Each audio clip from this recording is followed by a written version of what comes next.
근데 더 열받는 건 뭔지 알아? 비서실 다른 애들하고 시장도 갑자기 나를 멀리하는 거야. 특히 시장도 졸라 그렇게 비위 맞춰줬는데 나를 아예 안 보려고 하더라고. 그래서 시장까지 아예 경찰에 신고해버렸지 라고 했어요. 자, 그리고 고소인이 나오죠? 회장님을 위해서 태어난 사람들이에요. 언제나 힘내시고요. 지금처럼 밝고 건강하게 행복하시기를 바랍니다. 축하드립니다. 축하드립니다.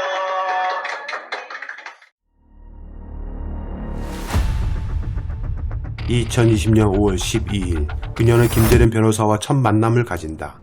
그 자리에서 사건에 대한 자초지종과 현재 사건 진행 상황을 이야기한다. 김재련은 해당 사건보다 다른 곳에 관심이 있었다. 그녀는 그동안 정치로 입문하고자 다양한 커리어를 쌓아왔었고 특히 2013년 박근혜 정부에 의해 여성가족부 권익증진국 국장에 임명되어 활동하고 급기야 2016년 여성가족부 소관 재단법인 화해치유재단 이사로 발탁되는 등 보수 성향 사람들과의 친분 및 교류가 많았다. 그러나 문재인 정부 들어 그녀는 모든 공직으로부터 멀어졌다. 특히 남편인 유재웅 YTN 전 기획조정실장이 박근혜 정부 옹호와 이건희 삼성그룹 회장의 성매매 제보를 덮는 등의 행위들로 YTN에서 쫓겨난 것에 대한 앙심이 깊었다.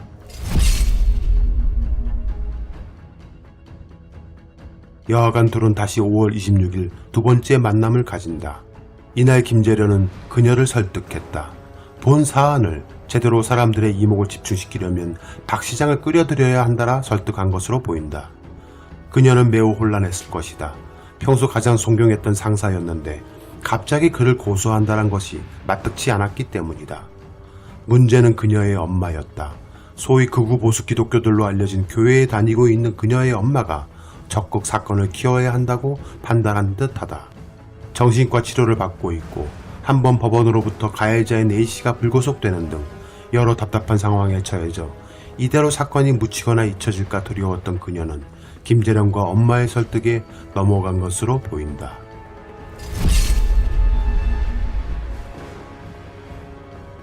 사건을 터뜨리기 위해 준비해온 김재련은 짜여진 각본에 따라 우선 검찰을 끌어들이기로 한다. 검찰이 바로 해당 사건에 끼어 들어오는 것이 가장 그림이 좋기 때문이었을 것이다. 2020년 7월 7일 김재련은 서울중앙지검 유현정 여성아동범죄조사부 부장검사에게 전화해 면담을 요청한다. 박원순 시장을 여비서 성추행 혐의로 고소할 건데 검찰이 나서야 한다라 한 것이다. 7월 8일 면담 일정까지 예정됐으나 만남은 취소된다. 유 부장검사는 정식 고소장 접수 전 사건 관계인 변호사와의 만남은 부적절하다고 판단한 것으로 추정된다. 검찰을 끌어들이는 것이 쉽지 않다고 판단한 김재련은 다음날 7월 8일 서울지방경찰청에 박원순 시장을 위력에 의한 성추행 혐의로 고소장을 접수한 후 고소인과 함께 다음날 7월 9일 새벽 1시경까지 고소인 조사를 받는다. 경찰에 고소장을 접수한 날인 7월 8일 박 시장은 임순영 서울시 젠더특보와 비서진들로부터 해당 사실을 인지한다.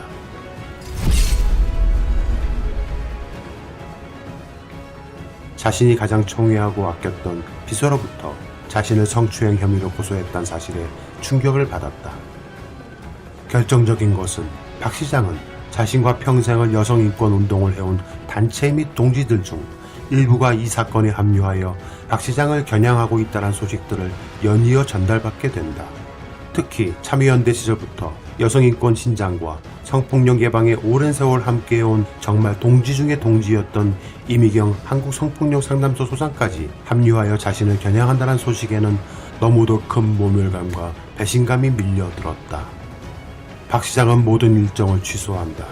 그리고 딸에게 12시경 전화해 자신에게 무슨 일이 생기면 경찰에 신고하라는 유서 같은 말을 남긴다.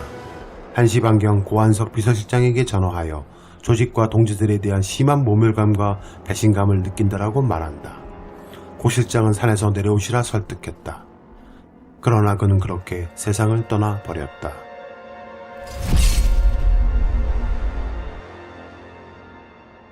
사건 당일 2020년 7월 9일 고소인의 모친은 자신의 교회 목사를 만나 고소인의 소위 박원순 고소장을 건넨다. 그리고 목사는 자신의 지인 등을 통해 온라인상에 일파만파 유포한다.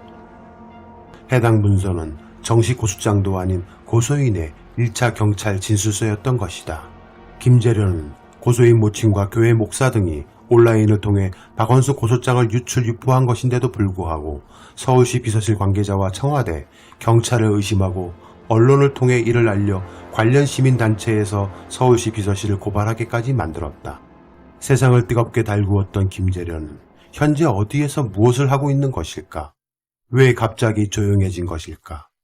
그렇게 온 세상을 향해 박원순 시장이 한 여비서를 성추행을 넘어 성폭행을 저질렀다고 떠들어댔던 그 변호사는 박 시장과 유가족은 물론 박원순 시장을 지지했던 수많은 시민에게 씻을 수 없는 정신적 고통과 피해를 준 것에 대해 진실을 말해야 한다. 진실은 침몰하지 않는다.